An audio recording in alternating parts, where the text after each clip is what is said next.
talk about the political implications of this historic storm that's hit Alaska, as well as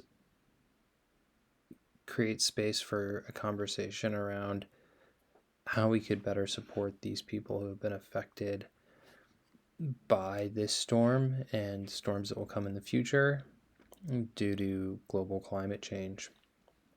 So the reason I'm recording this film is because there's been talk on the internet about how especially for some of these Yupik people in these affected communities, about how they some people feel that they were never told this storm was coming.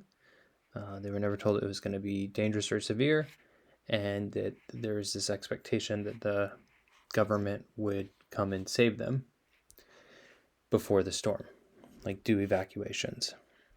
And so that just really drove that question of a lot of questions. One is it the state of Alaska's responsibility to evacuate citizens before extreme weather events like this? Is it the federal government's responsibility?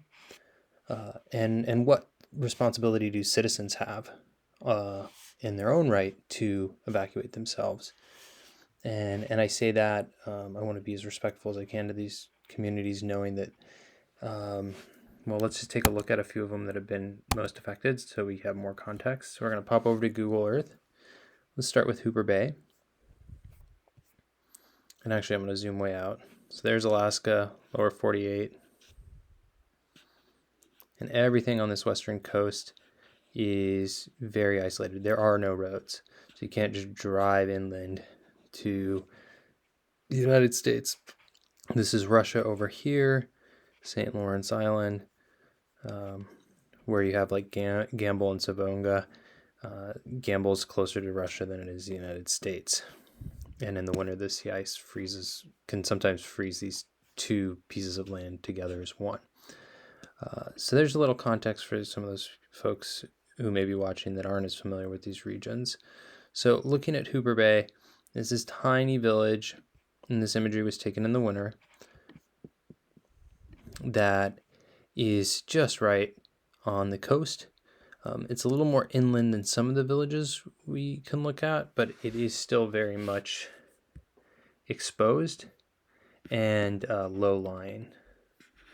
So, if we were to look at this on a topographic map, it would be pretty flat. So there's the first one. And none of these villages, very, very low population. I don't think any one of them has a population over 500. You could check that on Wikipedia. So these places where we have these inlets here are kind of these coves or bays, if you want to call it, for lack of a better word. These are places that are much more vulnerable to sea level rise and tidal surge, because the incoming wall of water, whether it's 1 feet or 12 feet, it's constricted by this concavity.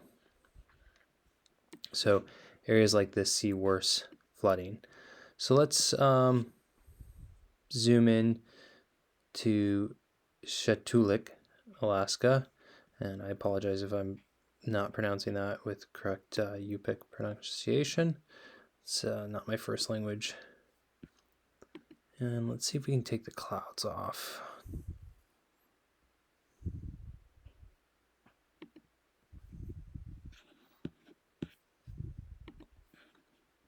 They're still there.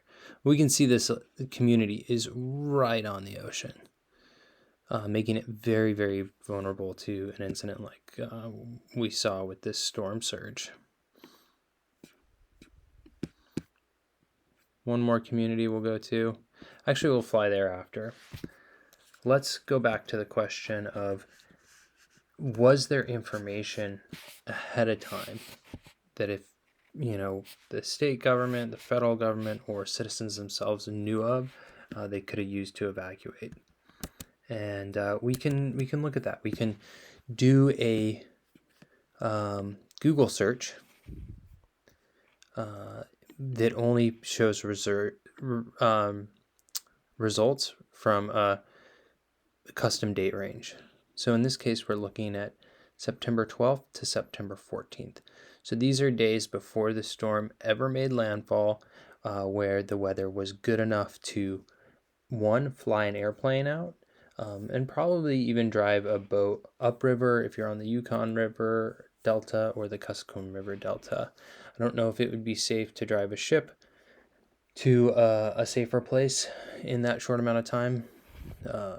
However, the marine traffic definitely did clear out of this area ahead of time, and the marine traffic tracking websites show that. So here we go. We're looking days before the storm hit, which was really Friday evening, Saturday morning. So time to get out.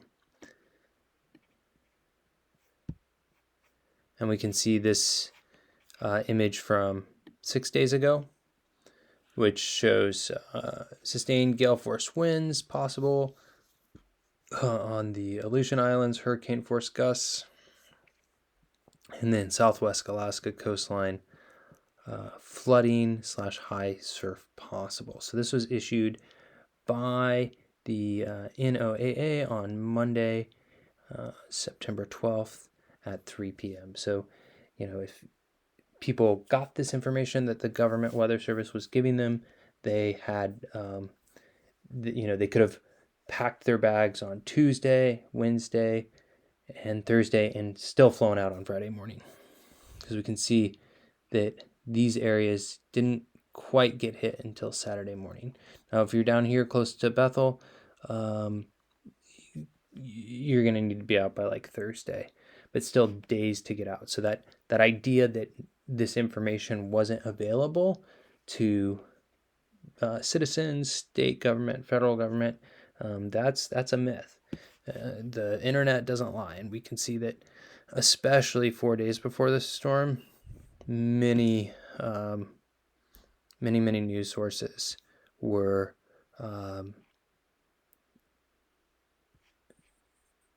publishing information about the danger of this. They didn't know exactly how bad it was going to get in specific areas, but we did know it was going to be bad. So there's that. Let's jump back to a couple images here. So this one's from September 13th, which would have been Tuesday, showing our possible hurricane tracks. And we know that speaking in terms of probability, we're going to most likely end up here. But it was possible early on that, hey, it could have turned east towards Russia. These are probabilities. And then here's a forecast that's pretty severe, published on Thursday, September 15th, which has the what, where, and when, which also came out in time, less time to evacuate, but enough time. So this was talking about how the water levels in this village would be 9 to 13 feet above normal high tide line. So there, just the internet is full of information, weather forecasts. Meteorologists were tweeting all week about this, and I'm not trying to make light of it for the people who are affected and living through this tragedy. But this is the information. This is the history of the weather forecasts. So let's take a look at this village. It was very, very heavily affected. And we can see the new runway is probably the most well-built area in this village. It's pretty high above ground, pretty far away from the direct ocean here. And there's the old runway, tiny little building that's probably gone, right on the coastline. More buildings right on the coast. Anything along the coast probably didn't make it. and it's absolutely tragedy. It's just really, really sad. These tiny little schoolhouses were likely flooded as well. This looks like a school. Maybe it's on higher ground and survived. But this is a tiny community of around a couple hundred people who didn't get out. To my knowledge, nobody in any of these communities was structurally evacuated or self-evacuated. And there has been no evacuations yet because now, this storm is still happening. So that's where these communities are. Other things to note, like there's no fiber optic line from the mainland bringing internet here. It's all satellite based. There's no power generation coming from a power station in Anchorage. It's all generator based. Locally, power is created on site. So all those things get destroyed in storms like this. All the fuel is piped into fuel cells. That could be, I'm not sure if that's a fuel cell. Let's look over here, right here. This is probably a fuel tank, I'm guessing, and then a power generation station. So most villages have, a tanker will come in once a year and fill those. And so all that stuff gets thrown offline. And people are, basically back in the early 1900s, pre-power, pre-electricity, in a totally flooded area. So that's the grim reality. There's no sanitation. There's no a lot of people poop in buckets they call honeypots because they don't have flush toilets, and not all these homes have piped domestic drinking water. A lot of people are doing what they call packing water, where they go to a community well, fill up a water container, take that home to have domestic water that's clean to drink. So in terms of rustic living, poverty levels, these are the most rural, most low income in terms of poverty areas in the United States. When you look at those metrics of access to clean water in the house, reliable power, road systems, all that. So just more context that you're not going to get about these places when you're looking at, traditional media outlets. And I would encourage you to read more about these places, or if you're able to, volunteer in some way, shape, or form. These places are always looking for good teachers to work or volunteer. Okay, so let's talk about one more thing, and that's how this has become political. So recently,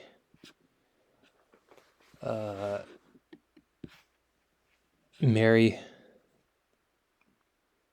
Pelota was elected to a House seat in a special election, and she's going to have to run again in 16 weeks. Now, a lot of people are using this storm as a political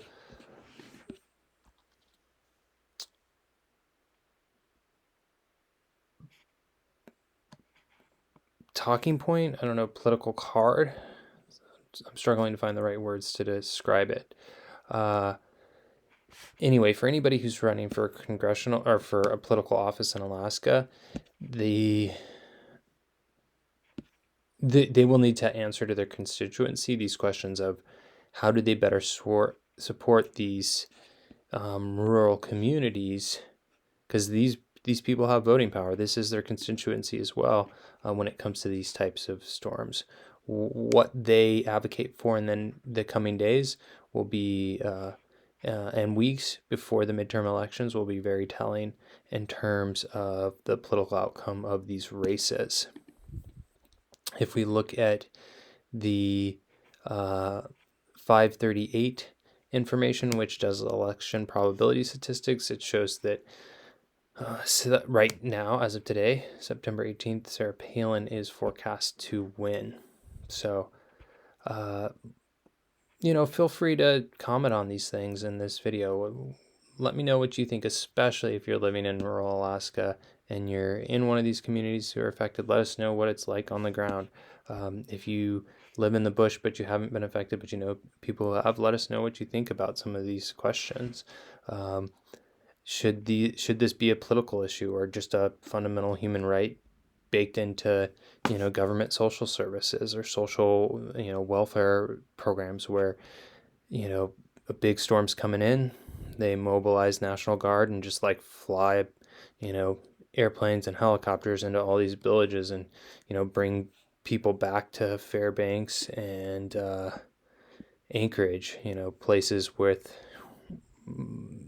a lot more infrastructure and road systems. So, yeah, just curious to see what other people think about this. Thanks for watching. We'll see you around.